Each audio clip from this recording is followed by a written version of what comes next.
All right. Shout out to the nation out there. Peace and abundance. Welcome to Monday Night Live. I'm happy to have you here with me today. So, I have a really great show for you all today. It's not going to be long. I won't be before you long. So, I want to say welcome. For those who don't know, my name is Deanna Diaz. I am a business coach and entrepreneur. Excuse me, entrepreneur. I'm a little sleepy today, y'all. But I'm definitely here, happy to be here with you all today. As you come in and filter through, make sure that you come by and say hi. Let me know where you're from, what you do, and go ahead and shout yourself out in the comments. I love to see it. So before we get started, shameless plug, shameless plug. Window. So I'm having a 3-day fashion weekend in honor of the anniversary of my boutique, Bangles Boutique LLC. It will be in the Pittsburgh area starting November 26th through the 28th. Okay.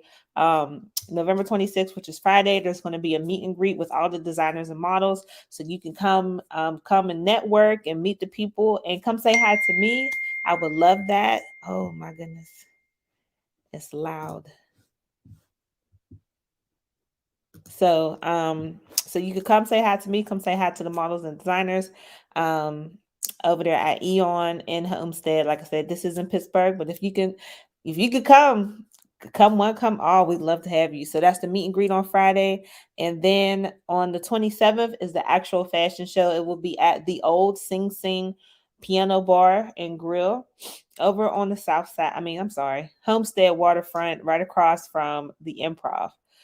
So we'll be there from doors open at 3, show starts at 4, ends at 7, so we can clean up and be out there by 8. Okay. And then on Sunday is going to be the fashion lunch. We have Dirty Birds as our main food vendor for that event. She will have a whole lot of delicious food, y'all. So don't sleep on that. And then we'll also have the vendors that couldn't vend at the show there on Sunday, and a couple other surprises for you, celebrity guest appearance. So stay tuned for that. So I just wanted to go ahead and let you guys know that. Also, I am still looking. Oh, don't do that.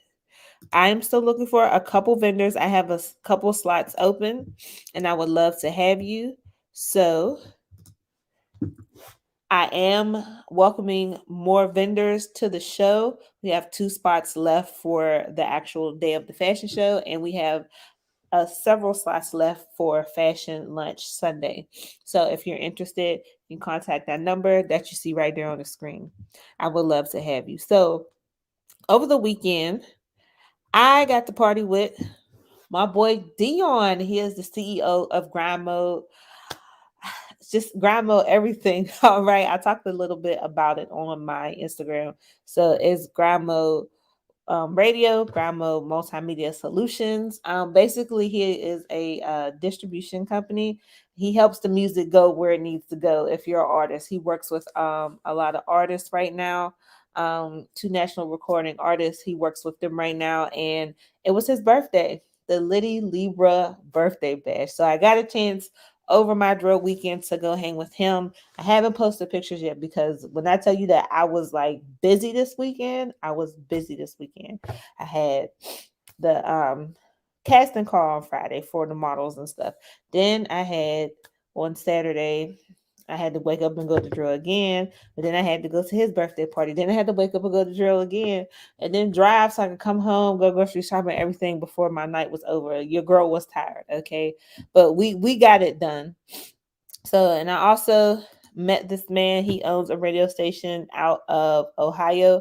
Me and him will be connected, and I will leave his information down in the description bar. It was pretty dope. Here's a couple other pictures. That's Dion again. Dion is the bald head guy. He is a major player in the northeastern area of the nation. Okay, so if you're serious about your music, I highly suggest that you get in contact with this man right here, okay? And next to him is LOS. He's another really good rapper. And as you could tell, we had a really good time. We had a really, really good time. And then, you know, if you didn't take a picture, it didn't happen, okay? So there's me in the bathroom. And these are happen to be two beautiful ladies that I met while I was there. And they were there to have a good time and they wanted to take a picture. So I'm all for it. So shout out to those beautiful ladies right there. Their sister was actually in the bathroom. But I had a really good time at that. I networked a lot. Twins Inc. in the building. Shout out to you, my guy. Shout out to you. So that's what's been happening with me lately. So I'm kind of happy that I've been being consistent with the streaming. This is like the third week in a row that I have been streaming live consistently. I know Twins Inc. would appreciate and approve of that message. But unfortunately, I may or may not be able to continue the live stream once after Thursday, only because I have to go to some military training. This is a training that I really look forward to going to. I will do my best to go live, but you will definitely get a video nonetheless about business and things like that. So let's go ahead and get started with the topics. My first topic for today is the FTC tells top advertisers to steer clear of fake reviews and endorsements. You know what? I'm actually happy to hear about this rule, especially speaking from a consumer standpoint. But for you, the business individual, you might not want to do this. Okay, you might not want to do this. So the Federal Trade Commission is telling top companies and ad agencies to avoid fake or deceptive endorsements if they want to stay out of trouble. So the FTC recognizes reviews as endorsements. So if you hear me say endorsements a lot, that's what that means, okay? The government agency sent a letter to more than 700 businesses this month, the month of October, to remind them that they'll pay a price literally if they use endorsements to deceive customers. So the FTC said this last week. They said the rise of social media has blurred the lines between authentic content and advertising, leading to an explosion of deceptive endorsements across the marketplace. All right. And according to the FTC, advertisers that engage in misleading practices like misrepresenting whether an endorser is an actual current or recent user can pay up to $43,000, $43,792 per violation, per endorsement, per violation. Mm-mm-mm. Some of the brands that they sent this letter to include Procter and Gamble, Target, and Uber. That's crazy. As well as agencies like TWA Worldwide and McCann World Group. They received the notice. But just because they received the notice doesn't mean that they may be in violation. They're just sending this out like, look, this is your warning. We're letting you know because we finna crack down on this. We can't have this no more. All right. So what happened is in April, the Supreme Court put out a ruling that puts substantial limits on the FTC's ability to get money relief for consumers who have been affected by shady business practices. All right. So a lot of customers, there's like a relief package out there. There's always money floating around somewhere, right? You got to know where to find it at the end of the day. So there has been monetary relief for people who, and I need to know where this is. Speaking as a consumer, but there's like monetary relief for those people who have really been affected by purchases that they made from companies and it may have been false, not as described, or just a total different product or service altogether. So they was able to tap into that, file a complaint or whatever. But the FTC is tired of giving away money. Everybody's broke. The government is broke. They don't want to pay no more money if they ain't got to.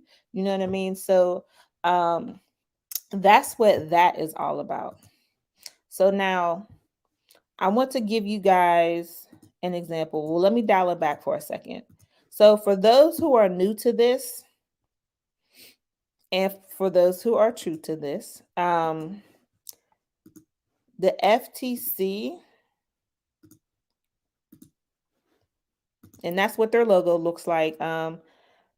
Just so you know, the Federal Trade Commission, it is an entity of the United States government. So what is it really? Like I said, the Federal Trade Commission is an independent agency of the United States government whose principal mission is the enforcement of civil US antitrust law and the promotion of consumer protection. The FTC shares jurisdiction over federal civil antitrust enforcement with the Department of Justice Antitrust Division. All right. So I did a podcast about Google's lawsuit because they violated an antitrust law. So if you want to hear more about what happened with Google, I guess I should do a follow up on that, right? But that's what that is. Tell the government to stop printing money we don't have. Hashtag debt. Got to share that. I'm just sharing the comments. He said it, not me. Facts. So now, for everybody on the entrepreneur side, I'm going to tell you that you should stop. If you are, you should stop doing these fake reviews. What do these reviews look like? Okay. Or who do they come from? They normally come from either service providers or vendors, like people who you are subscribed to a service through for your business, and people that you do business with, business to business, B2B relationships. Oh, this tea is good for my soul, y'all. It is cold up here in the north, Pennsylvania, and I'm at the tippy top. It is cold, okay? So we got that. And also, business owners and marketers, don't write your own review. Do not write your own review. Okay? It will come. It will come. Do not write your own review. And if you're hiring a marketing agency, do not write your own review. Okay? So when I was the social media marketer for manager for Alyssa Gloria Extensions, even though I received hair and I got to use it, I got to take pictures in it and things like that there. Being that I was locked into a contract with her, I did not write any reviews. Okay. But when the contract was over, I went on ahead and wrote a review about the hair because I could do that because I was no longer in a contract. You know what I mean? If I was to do it while I was, in that contract with her, that would be wrong and she could have received a violation. Former employees. So former employees who post negative reviews on their employees and retaliation for being fired and laid off. Those are some of the type people that can get you hemmed up. So be careful. Friends, family, and employees who write positive reviews on behalf of a company or brand they're closely associated with. It's wrong, especially if they haven't used the product. So don't ask your friends or family to write your review or anything if they haven't, if you haven't serviced them or provided them a product. It's wrong. Customers who write negative reviews in order to get a refund, discount, or some other benefits. Okay. That is a person or people who can write fake reviews. So now I'm gonna bring up where are we at here? I'm going to bring up a diagram or infographic, however you want to word it, of what a fake review looks like. Okay.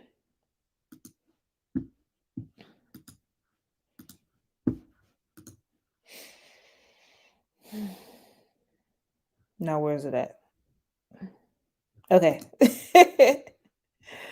All right. So we want to go over this.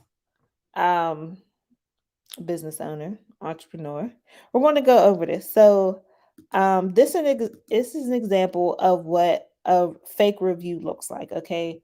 So the top one is the fake one. Okay. So it says, these are the greatest headphones ever. These are the greatest headphones ever. Super high quality sound. You can connect with Worry to your Bluetooth, including Bose Simple Sync technology. The headphone delivers up to 20 hours of wireless play. You should definitely buy one. Zero people found this helpful. So, how can you tell that this is a fake review? And, you know, and second part of this, I'm going to tell you how your customers or how you can guide your customers to write a review for you. So let's go over the fake one real quick. All right. So number one, you can already see that this person, the name is fake. It has numbers and things like that. That's not to say people can't have numbers and stuff in their username, but that's a dead giveaway, especially if there's no picture. Okay, fewer details about the reviewer.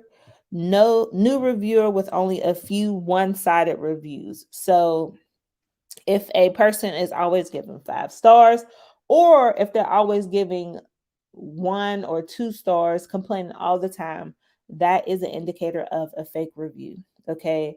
Um, the headline is exaggerated.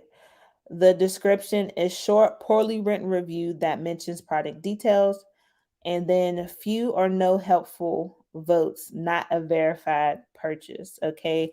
One way that you can tell, and I'm gonna let that segue into how you can guide your customers to actually write your review that other people will take seriously. Because this is the whole point about this. The point about this part of the story is to tell you that it's the FTC is going to find you over $43,000 if they catch you getting fake endorsements. Okay.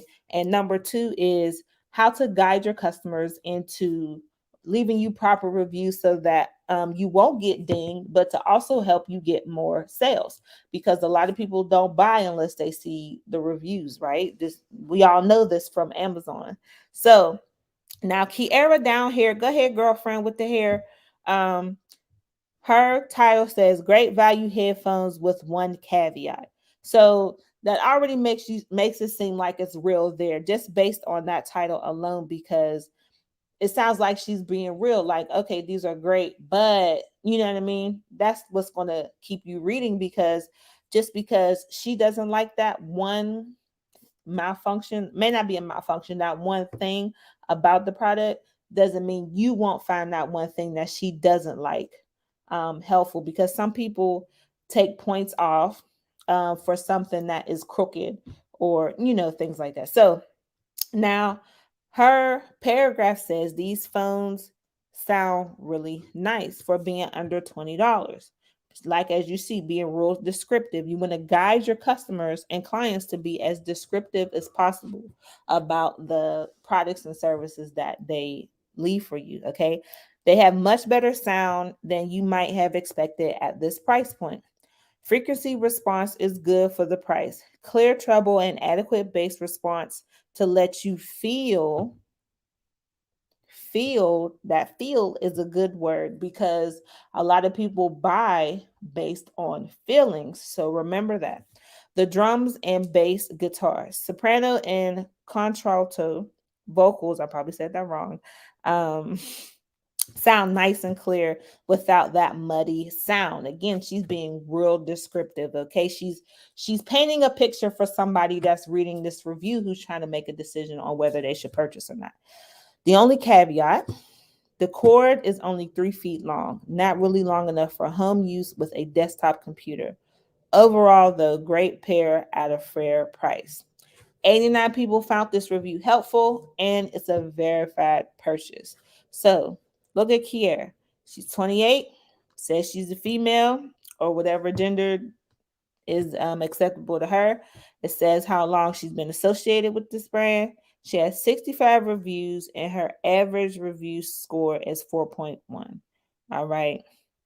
So, and that's really good. So, what went right with this?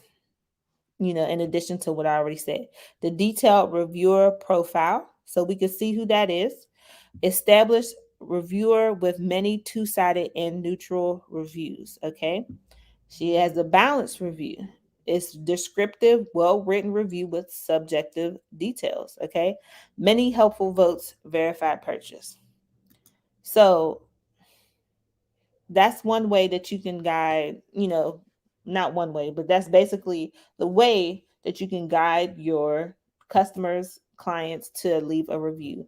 Now, for my press on posse nail company and for my boutique, I have people leave reviews on my Facebook instead of leaving reviews on my website.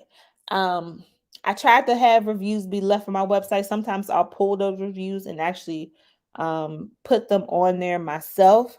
But I like when people go to Facebook and leave reviews, because even if you don't have Facebook, if you Google any of my businesses or any business in general, their Facebook will pull up, and they don't have to have an account to read those reviews. Okay.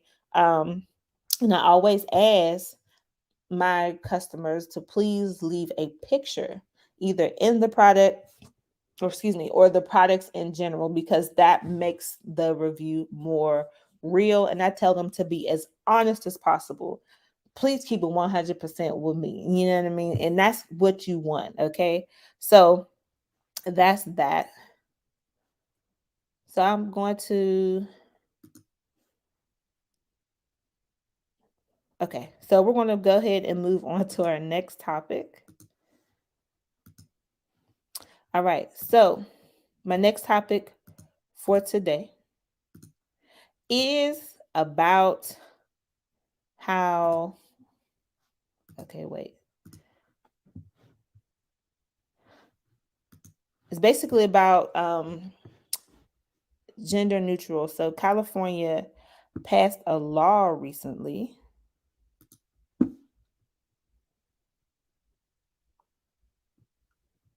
You know what's funny? I did the last topic first. So we're going to do the first topic last. All right. So I'm calling this part the gender neutral game. Gender neutral game. Okay. So just over a week ago, California passed a law that requires large department stores to create gender neutral sections, okay, with a reasonable selection of non-gendered toys and childcare items. So I'm going to go ahead and play this clip from that law.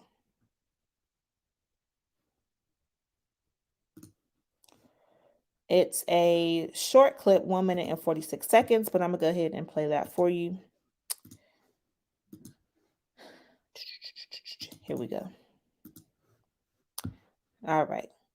I want to ask you too, before we let you go, Dom, about this new law in California. The state is now requiring large retailers to have gender-neutral sections for things like toys, for example. What's driving this new rule there?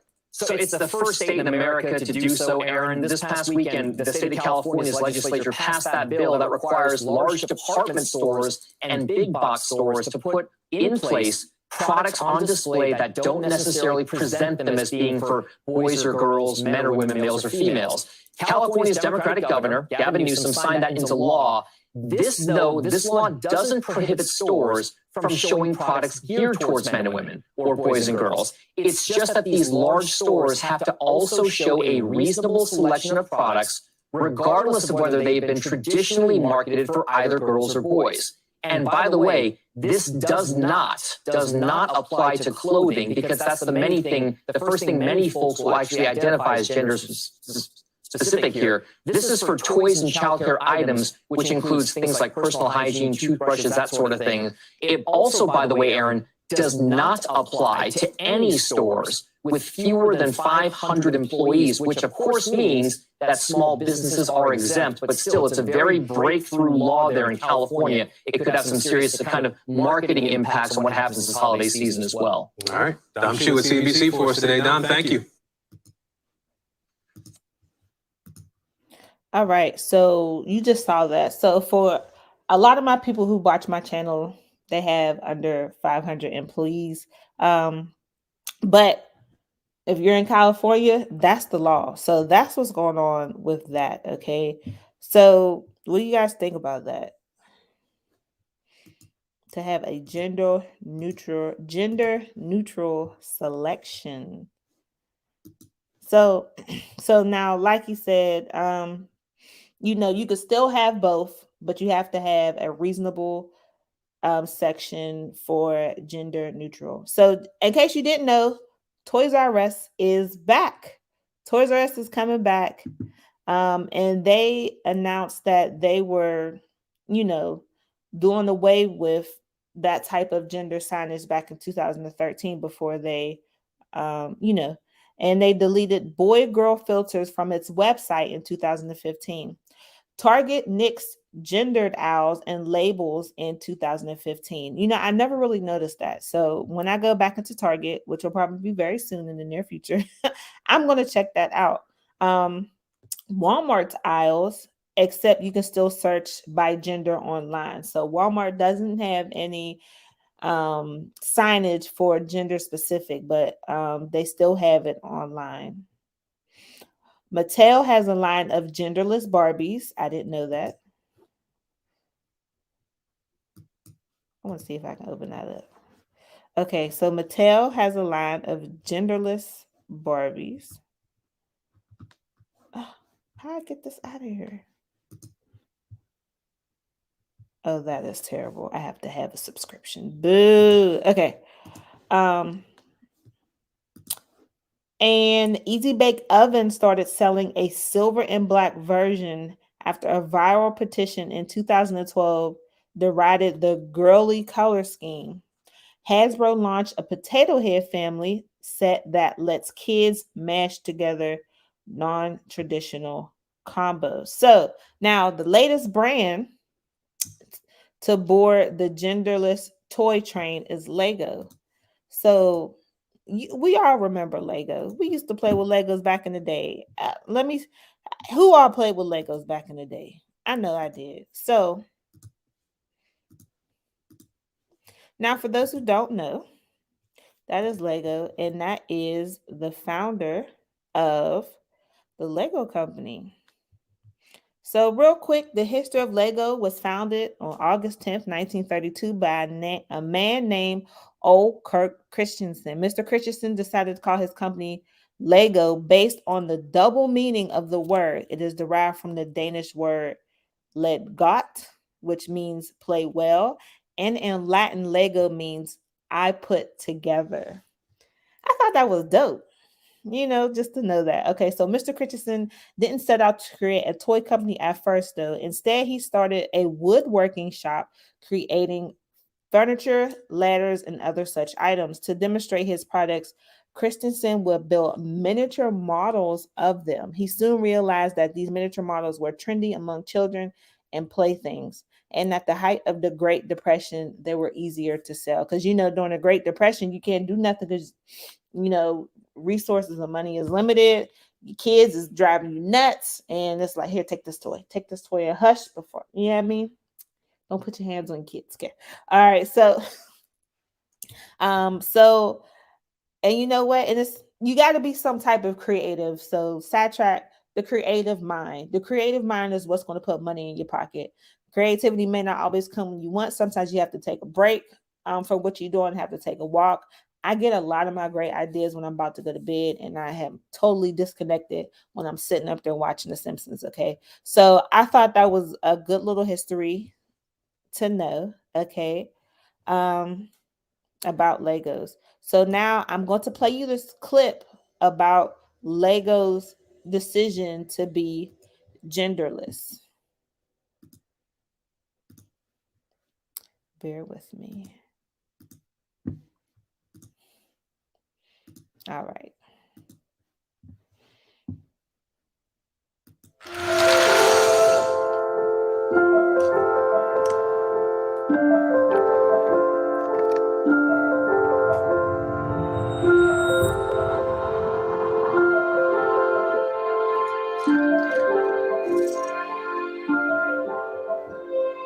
I started inventing at the age of 10.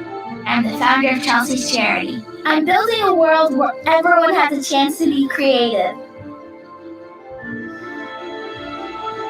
想像するということが元気づけたりすると信じています。I want to go to space.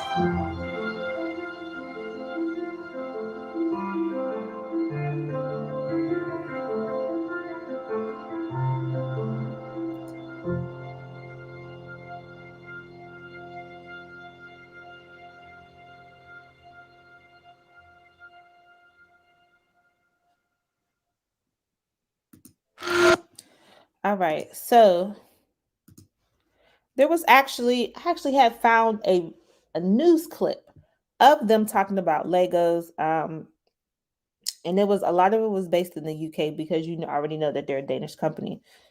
Excuse me. So it was a guy, Lord forgive me for forgetting his name, but in that clip that I saw, he was basically saying Lego never, like the owner, never intended for the toys to be gender specific. He just it ended up coming from an idea to showcase what he built at a miniature scale. So it was the parents' idea to define gender specific toys, because if you remember back in the day or the last time you bought your children, if you have children Legos, they have like pink and blue blocks, and then on the other hand, they had, for boys, they had black and silver blocks or things like that there.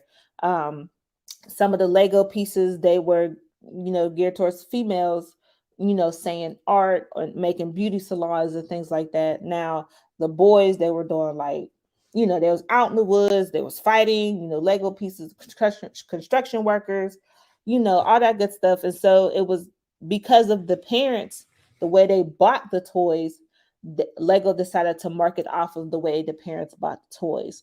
Until just recently, this year, as you see in the description of that video, October 2021, they went ahead and announced that they're going to be gender neutral from now on. So I thought that was interesting. So you, as a company, or if you create a product, how do you feel about staying gender specific, or you know being gender neutral? Now, my clothing line, my clothing company, Bangles Boutique LLC, which this came from, and this necklace came from, by the way, check that out. Shameless plug. But my slogan is for professional, classy women, okay, entrepreneurs of their lives, things like that. So it is geared towards women or people who feel like they're women, okay? But for the most part, my brand is geared towards women. Do I feel like I should make a neutral of that? I'm not sure, because women look like how I look and they dress how I dress, okay? So, and if you're a professional setting and you're a woman, that's how I see it. Now, for my nails, Press On Posse, um, the name is not gender specific, but it's for anyone who wants to wear press on nails. I don't know who the other person is for real who buys my nails off my website. So, that's just that. So, but let me know how you feel about that. Would you, if you do a product or service and it is gender specific, or if you haven't really thought about it, would you make it gender neutral? Would that be something that you'd be interested in doing, and in order not to piss off the masses? Or how would you go about that? So, but we are at 33 minutes and 40 seconds and counting, and I feel like that is a great place to stop right here. So, I'll have some information down in the description bar below. Make sure you comment and tell me how you felt about this live stream, if you want me to keep the party going, because I enjoy doing this. It makes me feel like I'm connecting with you all, whether you watch it live or you watch the replay or whatever. So, tell me what you think about this video. Make sure you like, comment, and subscribe so I can give you more videos. I have more business videos coming up in the future. Thank you so much for bearing with me. This has been a crazy month so far. All right. But y'all stay blessed. Thank you, D Nation, for showing up. And if you're not part of D Nation, what are you doing? Go on my website and join D Nation today so you can get all of this good, juicy business stuff, information on how to run your business, build it, and be successful. All right. I'm always giving away resources and talking about things that help you do better and be better in your business. Why? Because I'm your business bestie. Other than that, it's your girl, Deanna Diaz, business coach and entrepreneur, aka your business bestie. And I will see you guys on the next video. One piece from bangles.com. And don't forget the necklace, y'all. Love y'all.